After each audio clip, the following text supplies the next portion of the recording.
to you as well. Uh, One word comes to my mind, and that is that we need to be intentional. Intentional. Grandfathers, fathers, intentionality. Make every moment count. Because, man, I've got a second grandchild that's already a teenager. And time flies. While you're going through it, it doesn't seem like it does so much, but time flies. And so we got to make it count. And that's part of what I'm going to be talking about today. Coming up in 3 weeks on July the 7th, we're going to be having a blood drive again. And guys, I love the way you always come through for me, but I don't like the stress and tension of the way you come through right at the end every time, okay? This doesn't have to be like a movie. So the sign-up sheet's in the foyer. You got 3 weeks. Please sign up. I did not tell Joy this because I had forgotten about it, but actually it's only going through 4:30 this week. So it's from 11:30 to 4:30. Please go sign up and be a part of that for us this coming blood drive. When I got to the age of 50, which was what, about 6 months ago, honey?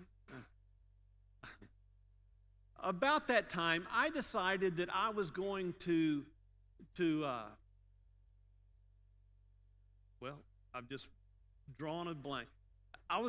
That happens when you get 6 months past 50.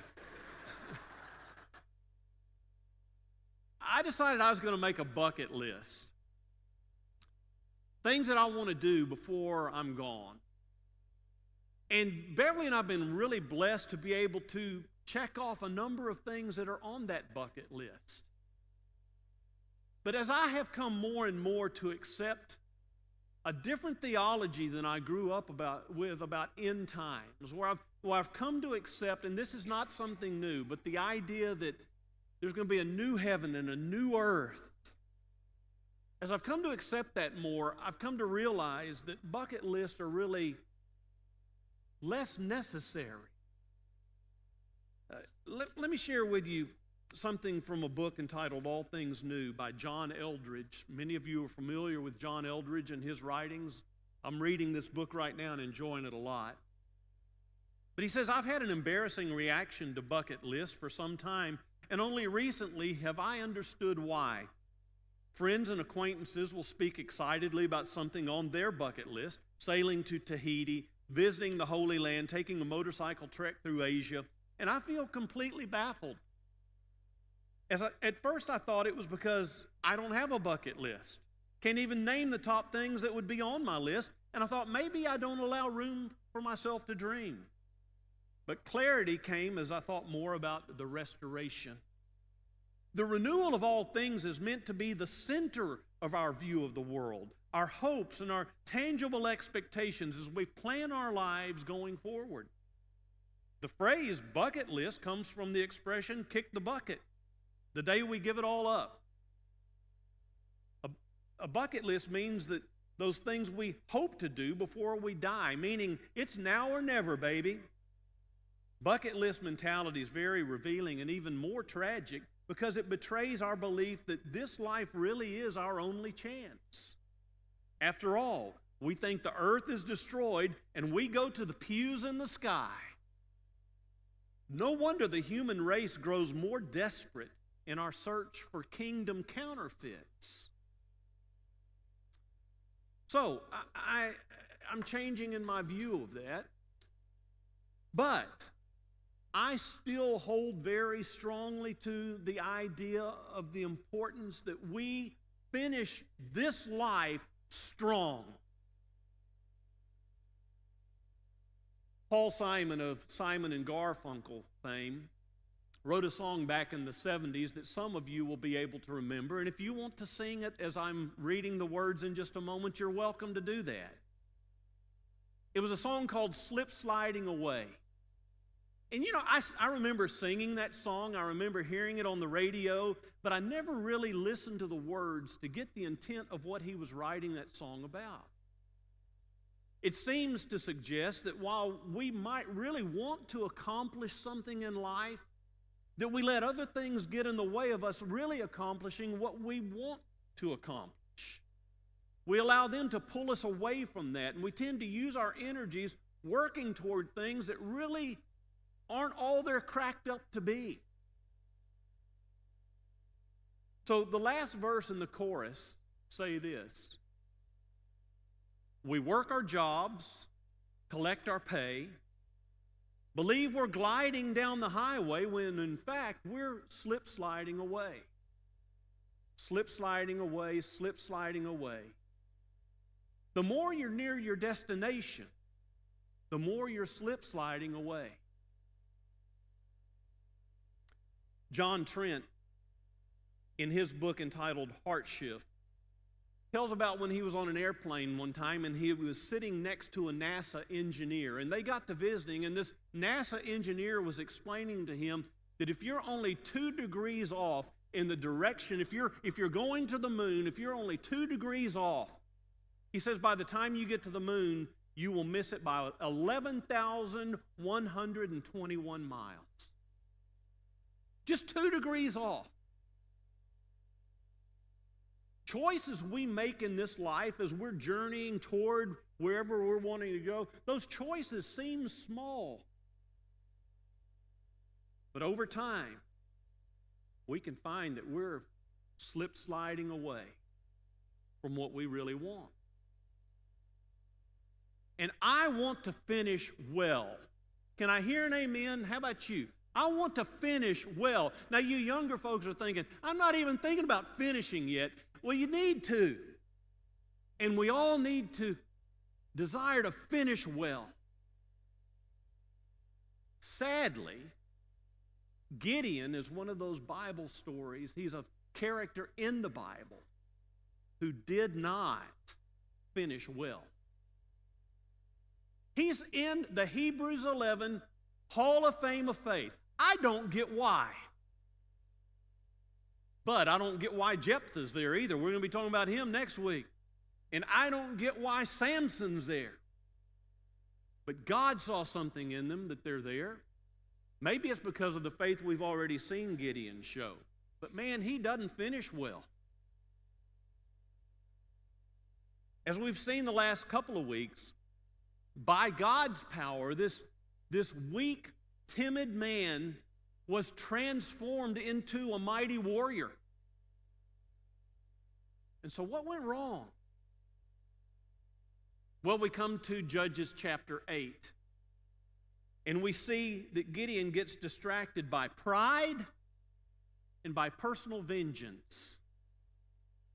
And we see him become more interested in getting personal glory than in giving God glory. And so let's look this morning at some ways that Gideon took his eyes off of the finish line. The first one I would suggest to you is that he became overconfident. Last week, we saw how Gideon was used by God to upset the Midianites without even incurring a single casualty among his soldiers. But chapter 8 opens with 2 stories of conflict among his own Israelite families, tribes. The first is among the Ephraimites. We find chapter 8 in verse 1. It says, "Now the Ephraimites asked Gideon, 'Why have you treated us like this? Why didn't you call us when you went to fight Midian?' And they challenged him vigorously. But he answered them, 'What have I accomplished compared to you? Aren't the gleanings of Ephraim's grapes better than the full grape harvest of Abiezer? God gave Oreb and Zeeb, the Midianite leaders, into your hand. What was I able to do compared to you?' At this, their resentment against him subsided." Now, we need to know that Ephraim was a large tribe of Israel, and it was a wealthy tribe. They were a powerful tribe. They were much more powerful than Gideon and his army. And so Gideon responds to them with flattery. He plays up to them, which is very different than what we see in the next scene. Because the second group are people from just some villages that were called Succoth and Peniel. And this is what happens there, verse 4. Gideon and his 300 men, exhausted yet keeping up with the pursuit, came to the Jordan and crossed it. He said to the men of Succoth, "Give my troops some bread. They're worn out, and I'm still pursuing Zebah and Zalmunna, the kings of Midian." But the officials of Succoth said, "Do you already have the hands of Zebah and Zalmunna in your possession? Why should we give bread to your troops?" Then Gideon replied, "Just for that, when the Lord has given Zebah and Zalmunna into my hand, I will tear your flesh with desert thorns and briars." From there he went up to Peniel and made the same request to them, but they answered as the men of Succoth had. So he said to them, to the men of Peniel, "When I return in triumph, I will tear down this tower." And so these tribes refused to help Gideon. I say tribes, it's villages. They refused to help. Now, they're weaker than Gideon is. And so with them, he's got a totally different approach than he did with the Ephraimites. With them, he threatens them. He responds to them harshly. And when he returns, he tortures the leaders of Succoth by wrapping them up in briars and beating them. And then he goes to Peniel and he kills all of the inhabitants of that village. In neither one of these cases did Gideon even speak to God. He didn't consult God. He simply did what he felt like doing based on what he had the power to do. And that's important. Based on what he had the power to do. And we get a feeling that something's going on in this guy's heart. He's already forgotten who actually won that victory. But I tell you what, this is such an easy thing for you and I to slip into. We can experience victories, we can experience successes in our lives, and we can become overconfident with our own abilities. And this can lead to us taking our eyes off of Jesus and tragically not finishing well. And so Paul says this, 1 Corinthians 10, verse 12, "So if you think you're standing, be careful that you don't fall." Second, Gideon becomes vengeful. Zebah and Zalmunna were two kings among the Midianites. And Gideon and his army capture these two kings. And here's what then happens. It says, then he asked Zebah and Zalmunna, "What kind of men did you kill at Tabor?" "Men like you," they answered, "each one with the bearing of a prince." Gideon replied, "Those were my brothers, the sons of my own mother. As surely as the Lord lives, if you had spared their lives, I would not kill you." Turning to Jether, his oldest son, he said, "Kill them." But Jether did not draw his sword because he was only a boy, and he was afraid. Zebah and Zalmunna said, "Come, do it yourself. As is the man, so is his strength." So Gideon stepped forward and killed them and took the ornaments off their camels' necks. Here we discover that these two kings were responsible for killing Gideon's brothers. And his ruthless pursuit of them appears to be less motivated by a desire to complete God's purposes for him and more motivated by his desire for vengeance. And this is why he orders his son to kill them, because he wants to humiliate these two kings by having a mere boy kill them. But his son refuses. And so Gideon kills them himself. Now, God's blessing of success for Gideon in battle appears to have become maybe the worst thing that could have happened to him. Ironically, there is a terrible spiritual danger involved in the receiving of a blessing. You realize that? Because success can easily lead us to forget God's grace. Back in chapter 7, when Gideon was weak, when Gideon was understood that the victory could only be accomplished through God, he worshiped God and he honored God. But now he's entirely forgotten who it is that called him, and who it is that equipped him, and who it is that reassured him, and who it is that won the battle for him. And this danger is our danger. It is way too easy for us to forget how our salvation was obtained. Paul reminds us, and we need to read these words regularly, for it is by grace you've been saved, through faith.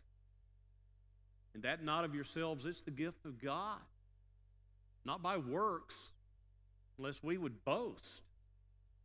For we are God's handiwork, created in Christ Jesus to do good works, which God prepared in advance for us to do. You see, we need to regularly be reminded how we were saved. And we need to be reminded how we were saved. When we mess up, we need to be reminded, no, you're saved by grace. But you know when we need to be reminded of this even more? Is when we're successful. When we've accomplished something. We need to be reminded that we're saved by grace, because when we forget that, we can become spiritually arrogant people.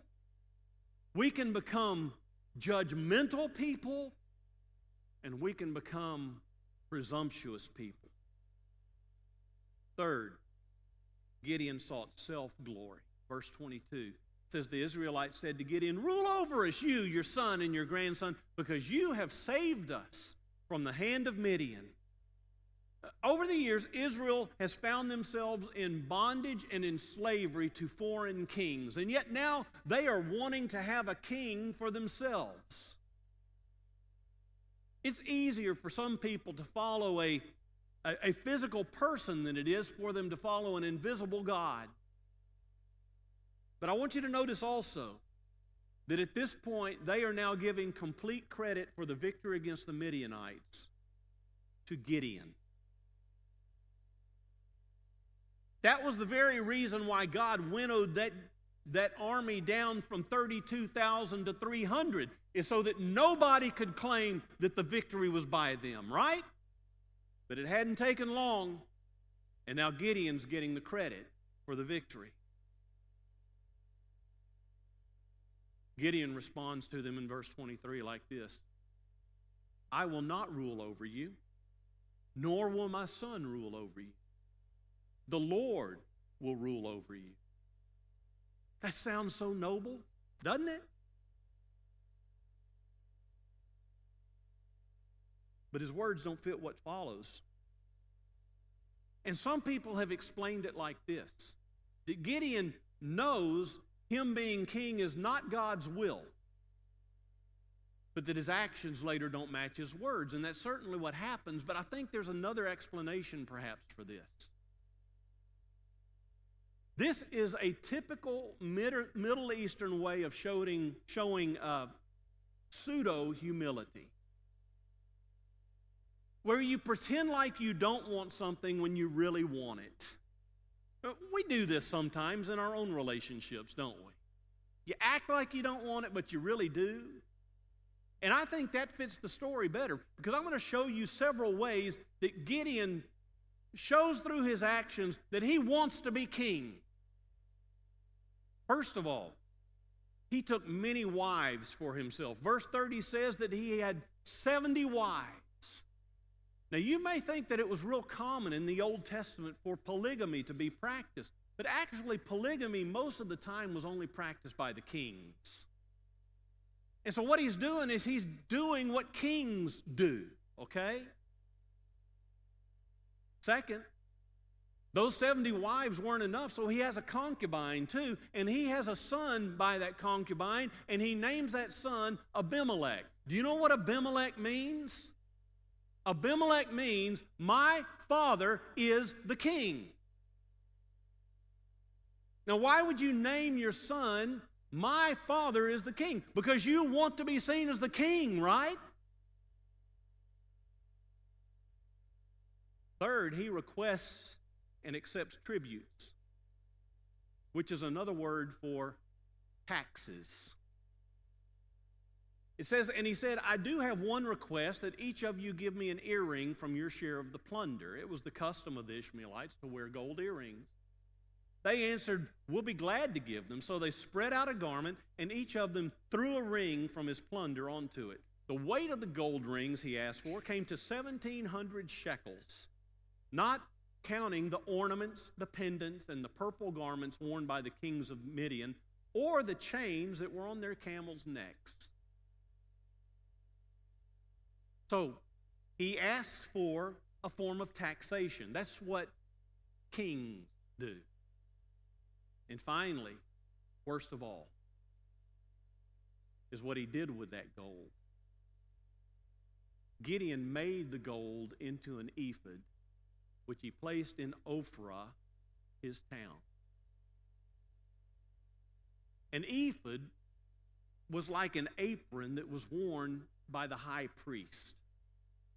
And in fact, earlier in the Old Testament, God had instructed Israel that the only people who could wear the ephod was the tribe of Levi. And they could only wear the ephod in the tabernacle in Shiloh. The ephod had a pocket in it which contained the Urim and Thummim. What's the Urim and Thummim? Interesting. When the priests wanted to discern the will of God, they had something. We don't know for sure what it was like, but it would be similar to us casting dice. They had some way that they could take the Urim and Thummim and throw it down, and it would answer their question, their yes and no questions from God. Only the priests were to have that. And so Gideon's ability to discern the will of God. And further, in this act, he also sets up a rival place of worship, because Shiloh was the only place up to this point where Israel was to go and worship. Now, sadly, after he makes this ephod, the people see it as something to be worshipped. The cycles in the book of Judges, where they're in distress, they cry out to God because they're living in sin, they've accepted idols, but then they cry out to God, God delivers them, they live peacefully for a while. Then the cycle starts after the judge has died. This is the first time in Judges that the cycle begins again while the judge is still alive. And in fact, the people began their movement toward idolatry exactly because of the actions of their judge Gideon. So now, instead of him being the deliverer of the people of God, he is the stumbling block for the people of God. Well, the next story in Judges is that of his son, whose name was Abimelech. And we are not going to cover that next week. We're going to skip that story. More for the sake of time getting this in this summer than anything else. I still encourage you to read the story. And hey, if you haven't had enough violence yet in the book of Judges, you need to be sure and read this story, okay?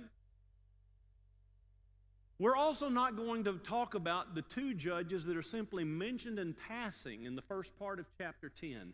Because next week, we're going to go to the most interesting man in the Old Testament, maybe. And his name is Jephthah. And that's what we'll be looking at next week. But for today, what can we learn about what happens in the life of Gideon? Well, maybe we can learn that, you know what? When adversity comes, oftentimes we as believers can pass the test of adversity. I think the tougher test for us to pass oftentimes is the test of prosperity. When Gideon was wimpy, when he was weak, he depended on God. When he got strong, he forgot God. And so what I would say to you is something that I agree with, and many, many preachers and pastors in our country would tell you this. We think what's the most dangerous thing facing Christianity and all that.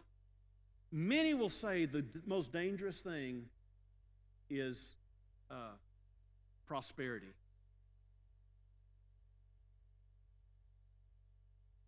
Materialism. We don't want to hear that in America. We kind of let a little of it in to make us feel guilty for a moment, but we don't really want to hear it and believe it. But it's something Jesus warned about over and over and over again. Prosperity involves many things that have the potential to woo our hearts away from God. And so Solomon said in Proverbs chapter 30, "Give me neither poverty nor riches, but give me only my daily bread. Otherwise, I may have too much and disown you and say, 'Who is the Lord?'" And believe me, this happens to a lot of people. "Or I may become poor and steal, and so dishonor my God." So, how can we ensure that we finish well? Quickly, let me give you two things as we close. The first one is to keep our eyes on Jesus. Hebrews chapter 12 and verse 1 says, "Therefore, since we are surrounded by such a great cloud of witnesses." Now, you have to go back to chapter 11 and see what this cloud of witnesses is he's talking about. It's all these heroes of faith. It's the picture is of us coming into the Colosseum, and the Colosseum is filled with people who have gone before us, who are cheering us on. And he says, "Therefore, since we're surrounded by such a great cloud of witnesses, let us throw off everything that hinders and the sin that so easily entangles, and let us run with perseverance the race marked out for us, fixing our eyes on Jesus, the pioneer and perfecter of faith. For the joy set before him, he endured the cross, scorning its shame, and sat down at the right hand of the throne of God. Consider him who endured such opposition from sinners, so that you will not grow weary and lose heart." Then Paul said in 1 Corinthians 1:8, "He will also keep you firm to the end, so that you will be blameless on the day of our Lord Jesus Christ." Keep your eyes fixed on Jesus. Secondly, keep growing. Stay fresh. There is never a point, and there are people in here that are over 90 years old, there is never a point in our lives that we get to where we should stop growing spiritually. Keep growing. Stay fresh. Don't ever make the mistake of thinking that you've arrived. Psalm 92 says this, "The righteous will flourish like a palm tree. They will grow like a cedar of Lebanon. Planted in the house of the Lord, they will flourish in the courts of our God. They will still bear fruit in old age. They will stay fresh and green, proclaiming, 'The Lord is upright, and he is my rock, and there is no wickedness in him.'" So these are two things we can do to make sure that we finish well. No slip sliding away. There's an old saying, "All's well that ends well." I want to end well.